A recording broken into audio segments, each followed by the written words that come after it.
Remember what we talked about last week. How do you prove God by what we talked about last week? Anybody remember? Just the basic concept of the argument. Doesn't have to be the whole thing. We called it the cosmological argument. Sounds like cosmos. And a horse can't just appear. A horse can't just appear. That's a good point. You took something very valuable from that one. A horse can't just appear. Basically, the existence of the universe is evidence for God. The universe came into existence at one point. If it came into existence, something had to have caused it. The only thing that makes sense would be an awful lot like a God. Now, let me just ask your opinion. I'm not looking for a right or wrong. You're not going to give me a wrong answer. If somebody came up to you and asked you, how do you know that there's a God? How can I know that there's a God? What would you get? Now, there's lots of right answers to this. What would you tell them, aside from what we talked about last week? What kind of things would you cite to tell people that there's a God?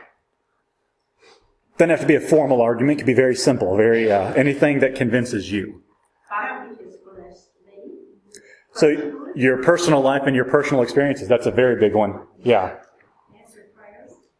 Answered prayers. Hunter's actually going to do a lecture on that in 2 weeks, right? I think. 2 or 1. Well, we got one more and then yours. So 2 weeks from tonight, you'll be up here talking. So, yeah. That's a good one. Tacky because of this lesson, but just the sun comes up, the sun comes down, the seasons come and go. We're living here. It didn't just poof out. Yes, that is not tacky. That is a wonderful. Oh, right, yeah. Well, no. That is a wonderful way to explain God. And that is what we're going to talk about tonight, is the argument from design. You can unblank the screen now. Argument for God's existence from design. Now, this is a really common way to talk about God and to know that there is a God. In fact, if you ask anyone who doesn't really know anything about apologetics, very often you say, how do you know about God? And they'll cite things, experience in my personal life, answered prayers, and very commonly they'll say, the world, the universe is so amazing, there's no way it just was an accident. There had to be someone smart behind this whole thing. Basically, we're going to argue that from the immense complexity of the world, that there must be a creator. Creation demands a creator. So the question is, can you really prove God from looking at creation around us? In fact, the Bible says that you can. Psalm 19:1 says, "The heavens declare the glory of God, and the sky above proclaims His handiwork. Day to day pours out speech, and night to night reveals knowledge. There is no speech, nor are there words whose voice is not heard. Their voice goes out through all the earth, and their words to the end of the world." What is this speech? Day to day pours out speech, night to night reveals knowledge. What's that talking about? I'm here. The sky. I'm here. Everything runs in a complete orderly manner. The way everything is ordered, the way the world works and functions, it has almost a voice. It shows knowledge of a creator. It shows knowledge of a God who made it all. Okay. Do you guys know, or you guys remember the logical argument that we set up in the first week? We talked about how to form a logical argument first class. Remember that? Premise 1, premise 2, conclusion. We did that last week too. Okay, we're going to do that with this. This is called the argument from design, or the teleological argument is the technical term. Premise number 1, every complex design has a designer. That's kind of common sense. Premise number 2, everywhere we look in the universe, we find evidence of complex design. The conclusion is, therefore, the universe must have had a designer. So, arguing for God from the design of the universe. Make sense? All right, let's talk about that first premise. That's really simple. A design must have a designer. All right, the very nature of design implies that there's an intelligent mind somewhere behind it. If it's not an intelligent mind, it's not really a design. If you walked out into the woods and you saw a painting hanging on a tree, framed painting, nicely done, hanging on a tree. You're not going to stand there and you're not going to say, oh, miracle of nature, look at how this tree just naturally grew out this painting through random and natural processes. No one's going to say that. If you just walk out somewhere and you find a car parked in the middle of the woods somewhere, you're not going to say, wow, look at how all these metallic elements, everything just came together in just such a way to make a car. That's silly. If it's designed, you know there's an intelligent force behind it. Okay, that's the simple part. That makes sense, right? Let's talk about the next premise. This is the one that basically says that in the universe we find evidence in creation, in this world, in the universe, of design. Now, the question is, though, how do you tell what is design? Well, there are 3 tests I'm going to give you that'll help us determine whether or not something is designed or whether it's just an accident. Okay? Is it simple or is it complex? All right? Usually if something is just natural, it's very simple. It can be very easily explained. If it's complex, someone had to put it together. Is it just orderly or does it contain information? Information only comes from an intelligent being, from a mind. If there's information in it, there has to be intelligence behind it. And is it random or does it have a purpose? Again, only a mind can make something with a purpose. Otherwise, it's just existing. And that's what we're going to use to test whether or not we find things in this universe that have design. Okay? Does that make sense? Let's talk about each of these 3 and break it down a little more simply here. First off, is it simple or is it complex? If nature makes something, in other words, if something just occurs by random natural forces, no intelligence behind it, it's very simple, very easy to explain where it came from. But if it's complex, not always, but if it's complex, it usually was designed by someone. You guys, put on your thinking caps. I'm going to ask you a series of excruciatingly difficult questions. Can you handle that? I'm going to show you a series of pictures. I'm going to show you 2 pictures at a time, and you're going to tell me which of these 2 seems to be natural and which one needs design. Keep in mind, simple means it's sometimes natural. Complex can mean designed. Make sense? Let me show you 2 pictures. Think about this, okay? First set of pictures. A smooth stone versus an intricate carving of a dragon. Now, which of these 2, if you had to guess, would you say is designed and which one is natural? The dragon is designed. Are you sure about that? Isn't it possible that rain and wind erosion and all this just blew over this piece of stone until it came out looking exactly like that dragon? You don't think that's possible. Why not? But the stone required someone to create it. Well, there had to be an origin to the stone. And within our creation, there are things that are simple, but because there are some simple things, doesn't mean that they're not designed. So yeah, the stone essentially was created. But here we can see real obvious design in dragon, right? Because that's way too complex to just happen. Now that stone may have looked very different beforehand, but if you drop it in a creek and come back a year later and pick it out, it'll look something like that. Natural forces can create something simple. That intricate carving requires a design. Yes, ma'am. Natural forces can create several of those that look very similar.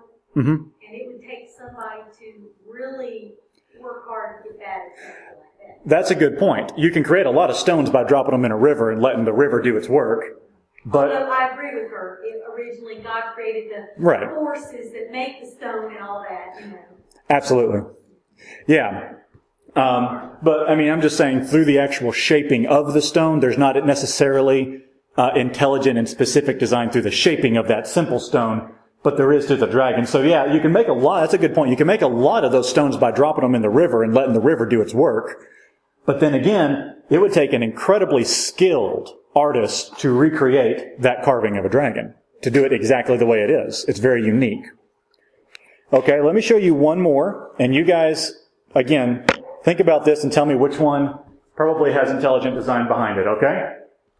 We have a mountain, and we have another mountain. Which of those two mountains do you think had some sort of intelligent process in actually shaping and forming how that mountain works? That's a tough one, right? I would say it's One on the right, if you had to guess. Well, he's tricking us. no one walks up and looks at Mount Rushmore and says, wow, look at that erosion patterns. Nobody does that. Again, it's much more complex. You know that there is an intelligence behind the specific shaping of that mountain. It wasn't just left to natural forces. So the question is then, do we find anything in nature? These are all man-made. The dragon carving, Mount Rushmore, these are man-made, but they're intelligence. Do we find anything in nature, naturally occurring, that is immensely complex? That is so complex, it would seem that there has to be an intelligent being behind it. What can you think of? I see your heads nodding. What do you think we find? Huh? That's a good point. I was really surprised at everything that goes into the process of that baby being made. When Bree was pregnant, they were telling us, you have the babies are sitting in this fluid for 9 months. And normally I would, get them all wet and wrinkly and pruny and everything when they came out. And so instead they're covered with this kind of cheesy texture that keeps them from, I know it's kind of gross, but it keeps them from pruning up from being affected by being submerged in fluid for that long. Yeah. There's so many intricate things that go into that process. And that fluid is filtered by another's body every 2 hours. Is it really? I did not know that. Okay. And every baby's coming out different. That's different. It's not the rock. They're widely, they vary a lot. All right, a man-made one would be Yellowstone National Park. Man-made one. No, Oh. we were contemplating. Very complicated natural thing. It has a lot of it's very complex would be all the beautiful things you see in natural park, okay?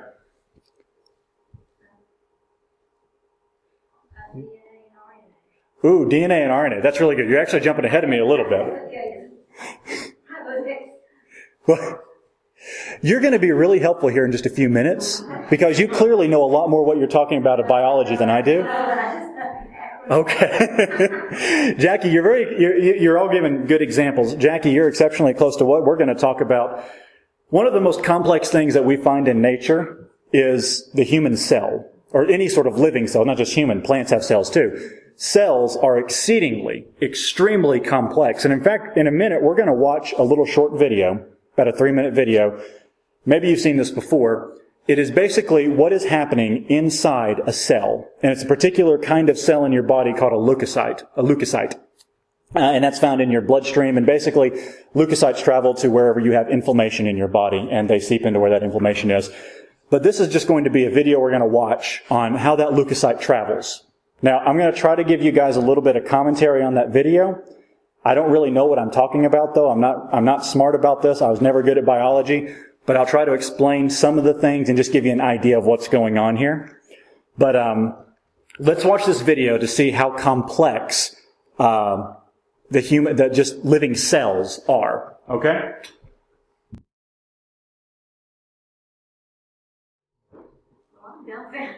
That was complex. Okay. Simple or complex? That's pretty complex, isn't it? There are some people who will fight with you until they are blue in the face and tell you that that was an accident. If you think that that is the case, I have some land I want to sell you. So, now, that presentation was 3 minutes. During that, those cells are pretty complex. That was just one cell. During those 3 minutes, you actually just lost about 100,000 of those. Dead skin cells just fall off your body. In 3 minutes, you lose somewhere in the neighborhood of 100,000. They died and you just dropped them off your body. Don't miss them. That's okay, because some estimates say you may have as many as 100 trillion cells like that in your body. And they do different things. They have different functions. They're a little bit different than that, but they're basically the same in structure and complexity. 100 trillion. There's no way that's an accident. Very, very complex. When they take the bone marrow out and put it back, each one of those little cells knows exactly where it came from when it came out, and it goes back to that exact place.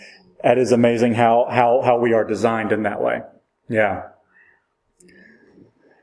Okay. So, simple or complex? That's one test for design. Let's go on to the next test for design. Order or information? Order or information? You can have order in something simply by random chance, or if it's a necessity in some way. For example, if I spill a bunch of toothpicks on the ground, there may be an order in toothpicks that are vertical versus toothpicks that are horizontal. Maybe it'll be vertical, horizontal, vertical, horizontal, vertical, horizontal. That's just random chance. There's no intelligence behind that.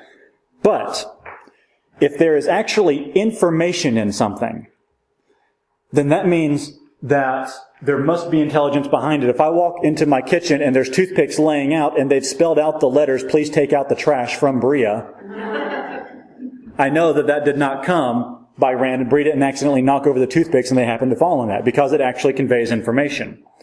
So I'm going to show you two pictures, one at a time, and I'm going to just explain this idea, and maybe you'll get it across, okay? Now, go ahead to the first picture. That's a sand dune. See all the lines in the sand? Can you see that from there, back there? That's sort of complex. I mean, if you were an artist painting that, that'd be pretty difficult to reproduce, wouldn't it? Very beautiful, kind of complex. That's just made from the wind blowing, not necessarily intelligent in that specific design. By the way, I don't know if you can tell, there's tracks going across that way. I can't tell what they are. You see those? I have no idea what that is, but there are tracks there.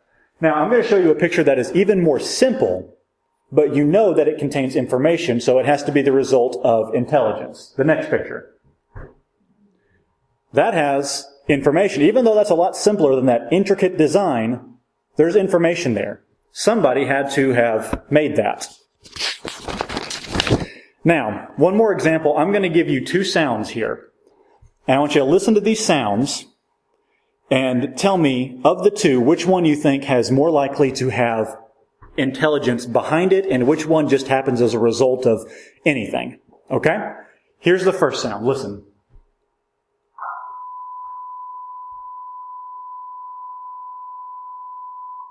Hear that okay? Okay. You probably hear that when your TV goes to that screen right there. Okay? Now here's the second sound. Listen to this one.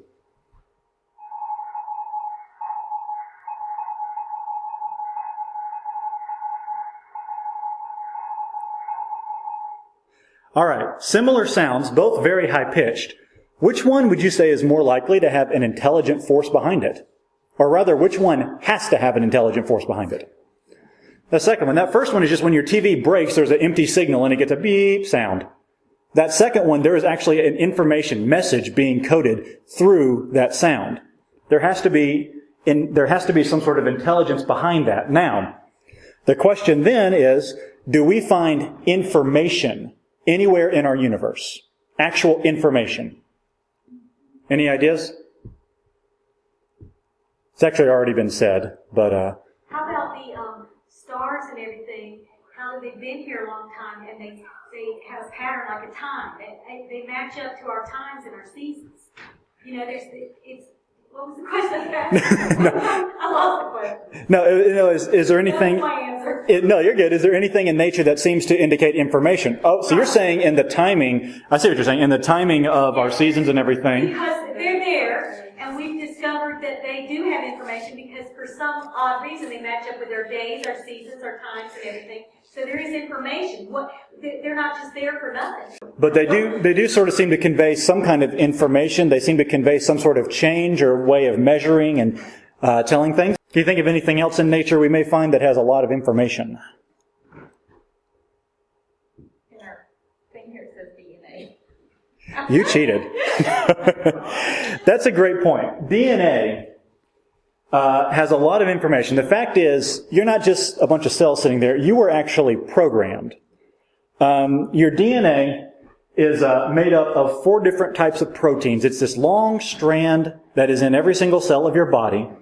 It's made up of these proteins. There are 4 basic proteins: adenine, thymine, guanine, and cytosine. And the order that those are in, they pair up, and the way they order and the sequence they run in is a means of actually conveying information to your body. Because of your DNA, your body knows what color hair to give you. It knows what color eyes to give you. It knows how tall to make you. It knows where to give you birthmarks. It knows all these things because it is information that is in your body. Essentially, your DNA is the equivalent of literally thousands of volumes of encyclopedias. That's how much information is in your body. Essentially, DNA is a blueprint. And that DNA exist in every single cell of your body, all 100 trillion of them. There is a lot of information we find naturally occurring. In fact, anybody ever heard of a guy named Bill Gates? Who's Bill Gates? What's he known for? Money. That's always the first one. Money. How did he get all of his money? Microsoft, computers. He is a computer programmer. He was the CEO of Microsoft. Bill Gates is also an atheist. And the fact that he would say what I'm about to show you he says really doesn't give him much of an excuse for being an atheist. This is what Bill Gates said about DNA. DNA is like a software program, only much more complex than anything we have ever devised. He knows all software programs come from intelligence, and yet he says DNA is immensely more complex. He should be able to put it together.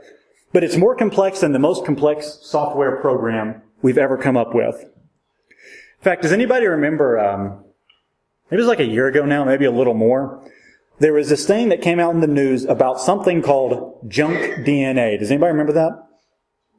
Junk DNA. Anybody remember that? Well, you were not just programmed, you were programmed well.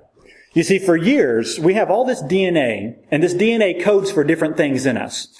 And for years, we found everything that codes for human beings, but there was, for some reason, there was all this DNA that didn't code for anything.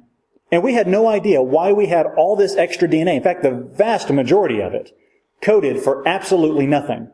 And we had no idea why we had it. Well, the Human Genome Project discovered that this idea of junk DNA is not really junk. It was thought all this extra DNA was stuff from past, evolutionary lives, basically, past evolutionary forms of human beings, where, we used to have the coding for a tail. We don't need it. We don't have tails anymore, but we still have the information there. So they called it was junk. It was leftover.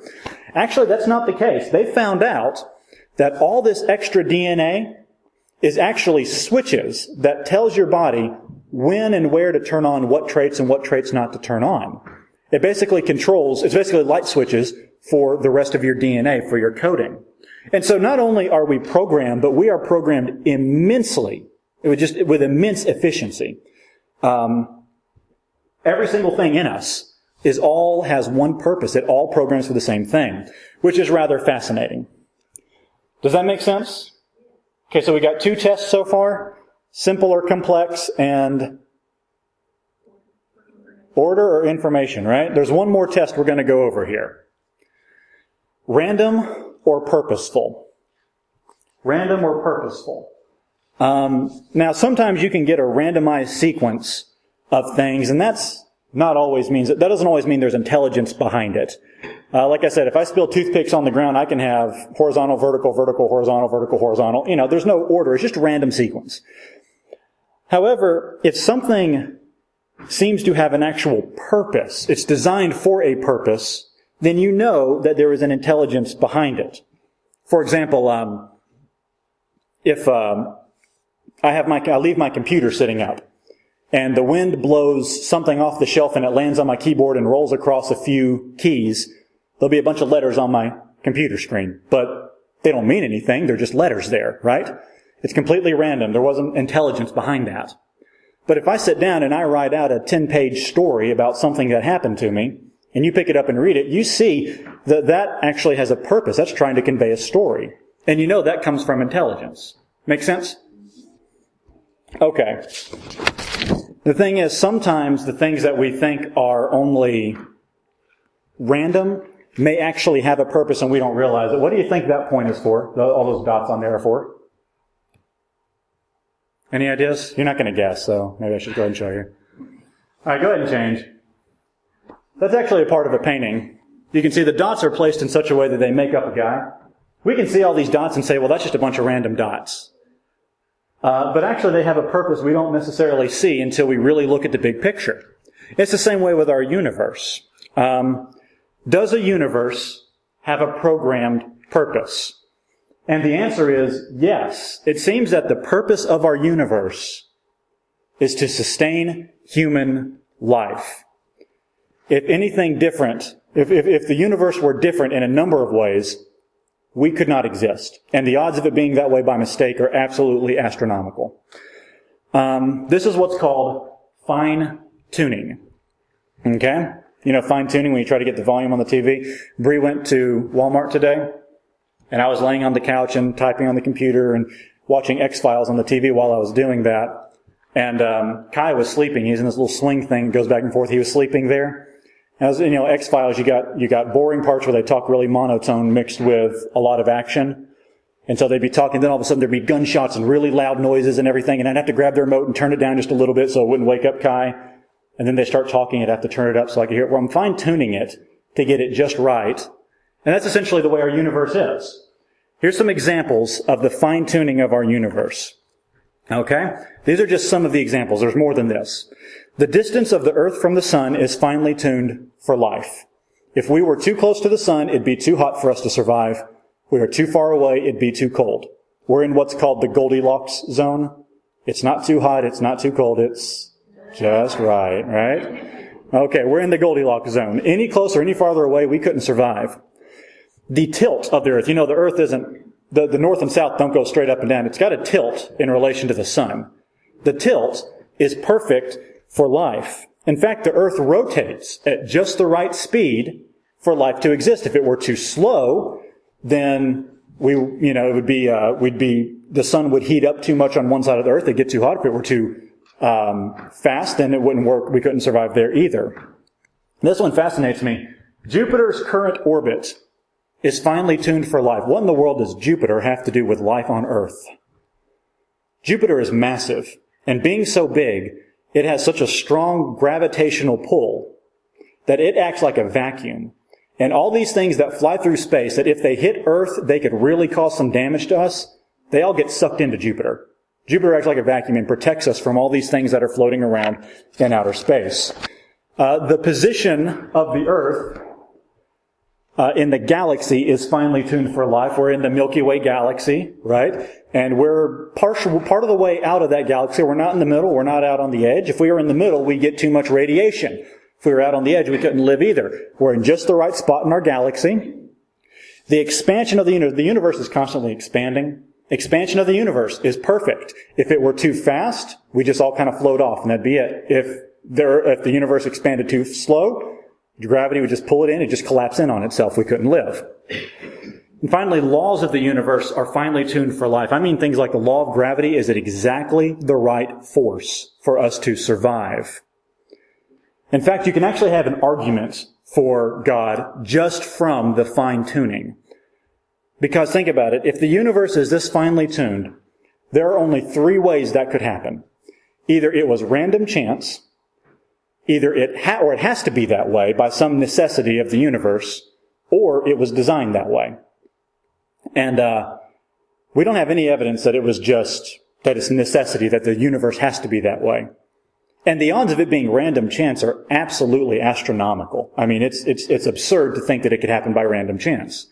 The only logical conclusion is there was a design behind putting the universe this way. In fact, has anyone heard of a guy named Stephen Hawking before? Who's Stephen Hawking? Yes, he is in a very advanced wheelchair. I forget what the actual disease was, but basically his entire body is paralyzed. Was it? Lou Gehrig's, thank you. He had Lou Gehrig's disease when he was young, and his entire body is completely, totally paralyzed as a result. So he sits in a chair, and he can control the chair and move around, and actually it has to talk for him. He has to input letters and words into the chair, and it will talk and say what he wants. So he actually has a computerized voice. He is a very well-known, he's brilliant, one of the smartest men alive today, a physicist, incredibly brilliant. He's the guy who actually came up with the idea of black holes, but he's also an atheist as well. And yet this is what Stephen Hawking said. He said, "The remarkable fact is that these laws of the universe seem to have been very finely adjusted to make possible the development of human life." An atheist says that. Looks at the universe and says, it seems as if it's very finely adjusted. Problem is, he won't take it the next step. Very finely adjusted to make possible the development of life. Okay.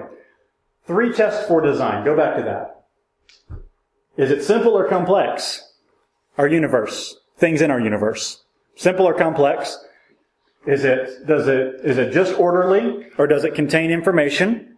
And is it random, or does it seem to have a purpose? All evidence seems to point to the fact that our universe is designed. If it's designed, there has to be a designer.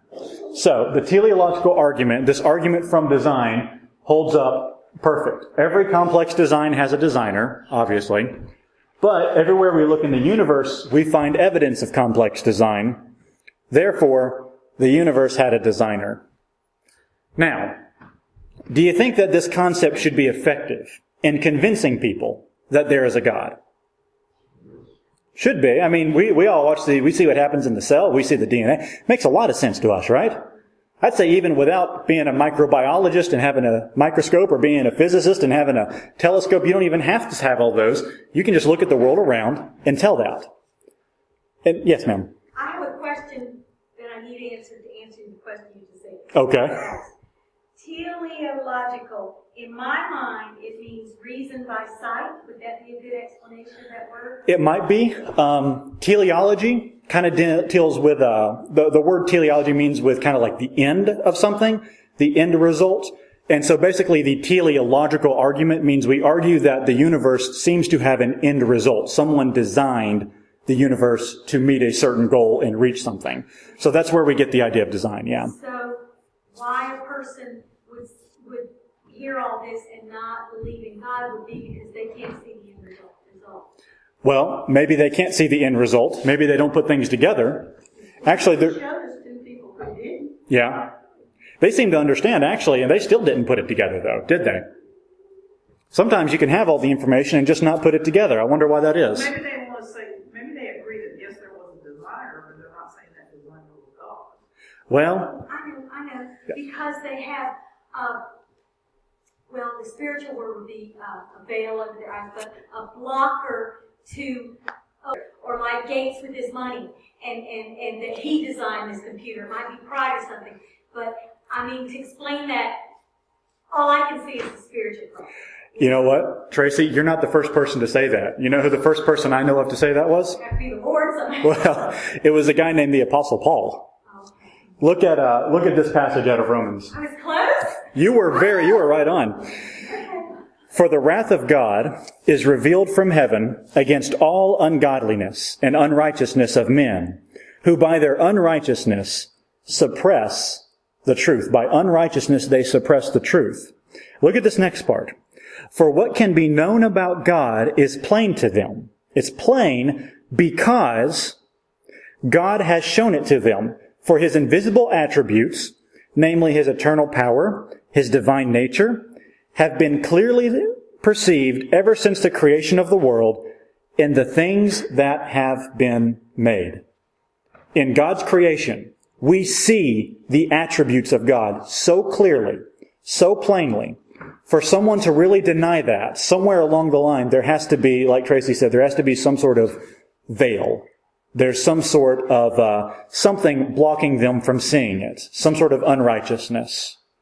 And the final conclusion Paul comes to is so that they are without excuse. There's really no excuse not to know about God because look around us. The evidence is everywhere.